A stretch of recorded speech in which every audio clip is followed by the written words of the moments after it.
Pemirsa, pengamat kebijakan publik menilai proyek gagal tender Stadion Matuanging menggiring asumsi publik terkait kinerja pemerintah Provinsi Sulawesi Selatan yang tidak becus menyelesaikan persoalan Matuanging.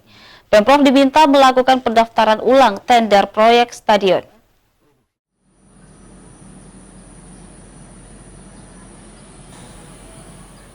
Proyek gagal tender Stadion Matuanging Makassar menjadi atensi banyak pihak.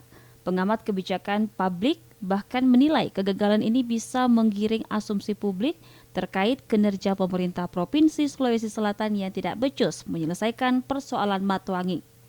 Pengamat kebijakan publik Adnan Nasution menilai kegagalan tender proyek pembangunan Stadion Matuanging akan berpengaruh terhadap prestasi sepak bola di Makassar ke depannya. Pasalnya, Stadion Kebanggaan Kota Makassar yang seharusnya dijadikan tempat melahirkan banyak atlet sepak bola malah berujung gagal tender. Selain itu, kegagalan tender akan memunculkan asumsi dari daerah lain yang menganggap pemerintah provinsi tidak serius dalam melakukan perubahan terhadap Stadion Matuanging.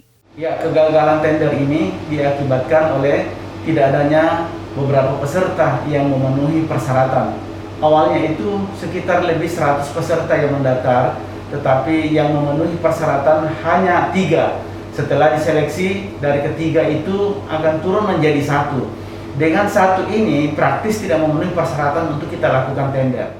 Adnan menambahkan, sebaiknya pemerintah secepatnya melakukan sosialisasi dan membuka kembali pendaftaran ulang tender.